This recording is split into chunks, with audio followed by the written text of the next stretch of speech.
Okay, so yesterday was adding, unlike fractions. Today we're going to be subtracting.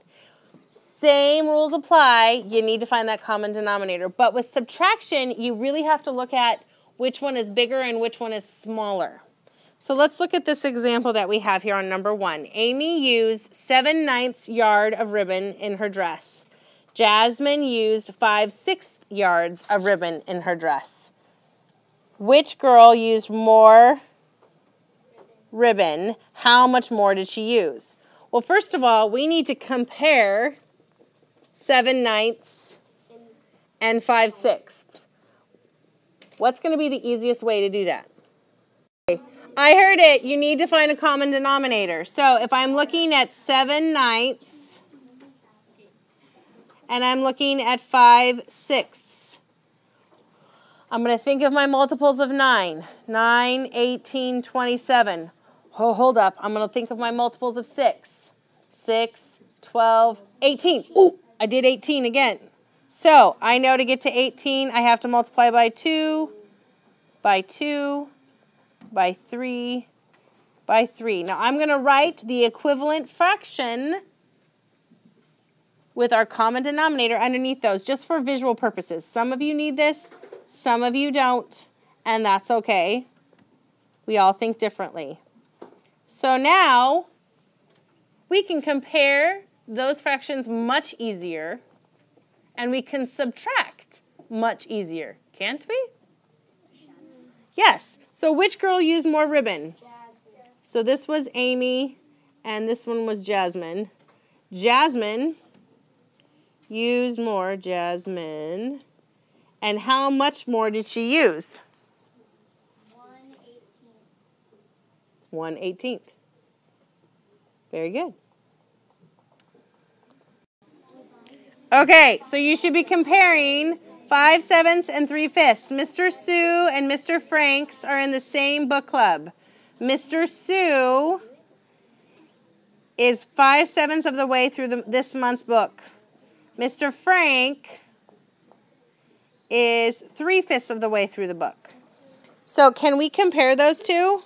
Yeah. Like the way they are? No. We need to find a common denominator. And in this case, you're just going to multiply it by the other denominator. That's going to be your easiest bet.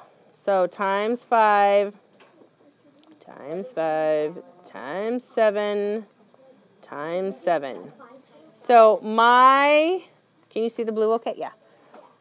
My equivalent fraction for 5/7 is 25/35, and my equivalent fraction for 3/5 is 21/35. Who has read more of the book? Well, Mr. Sue has. How much more has he read?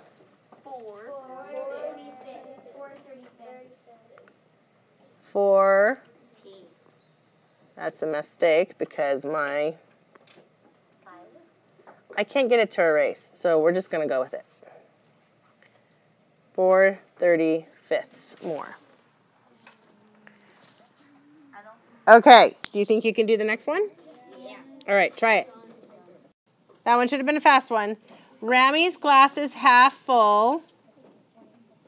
Will's glass is 3/8 full. This is Will. This is Rami. Whose glass is fuller? How much fuller is it? So, Fuller is a word? Fuller is a word? Yes, it's a word. More full isn't a word. More full doesn't make sense, does it? Which one Okay. is more full? So, I believe that we want to keep 3/8, 3/8. Thumbs up if you believe. All right, I love believers.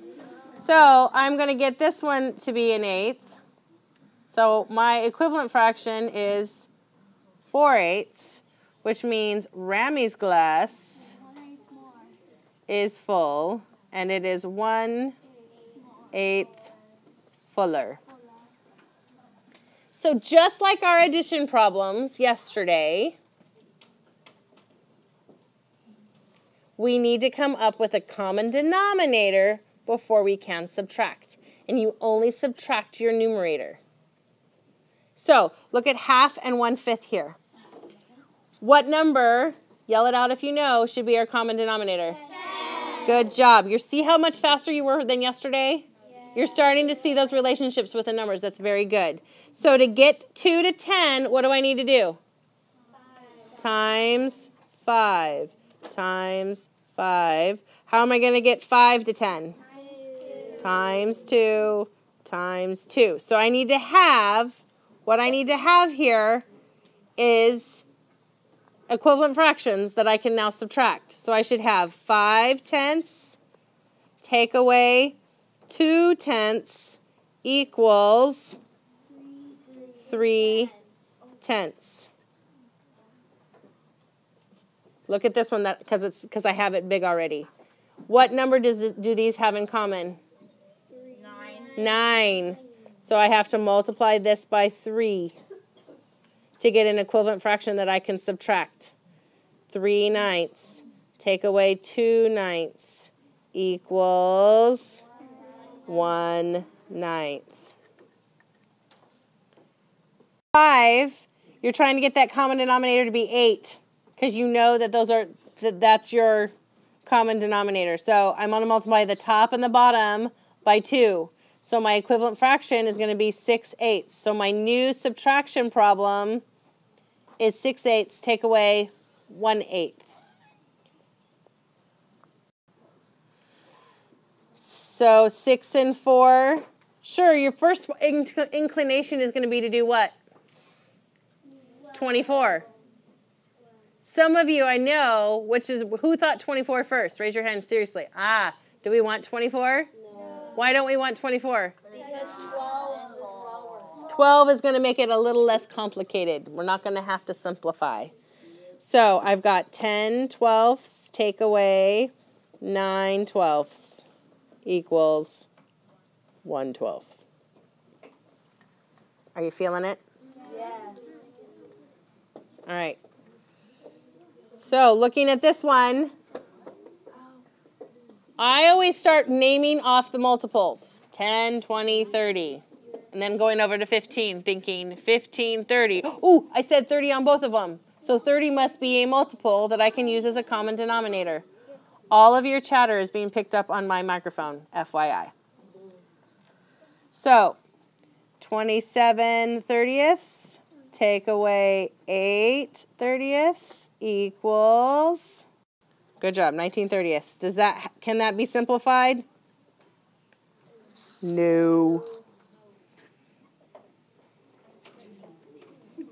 Times 4 times 5, because my common denominator needs to be 20. 12 take away 5 equals 7/20. Number 10, I have a 7 and an 8. Oh my. What do I need to do? 64. 56. 56 sounds a little more reasonable because that's just multiplying by each other. Times 8 times 7, 32 over 56. Am I going fast? Yes. Did I tell you I was going to go fast? Yes. Can you watch this again tonight? Yes. Will we go over it again tomorrow? Yes.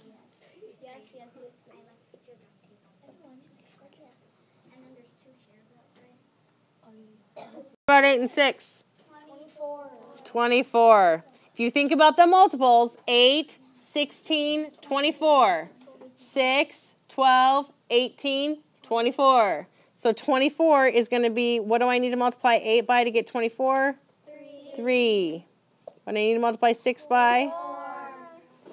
I get my equivalent fractions. 15 24ths. Take away 4 24ths. Equals 11 24ths. I'm going to skip number 12, and we're going to go to number 22 on the next page. If you read these directions, it says circle the greater fraction. Then write and solve a subtraction problem to find the difference of the fractions. So when we were comparing fractions before, you got to remember our fraction world and our old school math, right? We're going to look at these bottom numbers first. Which one's the greater number? Well, 8 out of 9 is almost a whole. So it's going to be, we're going to circle that one. That's our bigger number. Now let's look at the next one. 3/10 or 2/5. Which one do you think is bigger? 2/5. Good job, because we know that fifths are bigger pieces than tenths. 1/6 or 3/20. Which? 1/6. Good job. So now what we're going to do is we're going to write a subtraction problem. The bigger number is first. The bigger number is first. The bigger number is first. And then we would proceed with getting a common denominator from there. So after we found the greater number that we circled here in red, we set up a subtraction part in red, and these blue numbers here are the equivalent fractions so you can subtract. I hear you answering these questions and it's getting a little quicker, but you really have to know your multiplication facts. That's what's going to help you. If you're still struggling with your multiplication facts, there are several different resources that you can look at to get those, to feel better about those things. You can even take your little number lines home where we did the multiples. You definitely can use that as a resource. So if you're not feeling comfortable with this, we are going to do plenty more of these tomorrow in class and on Think Central tonight. And remember, with Think Central, you have a lot of step-by-step, show me an example. You can check your answers. And if it says you can't do any more, you've used up all your tries, that will tell me what I need to re-go over tomorrow. Okay?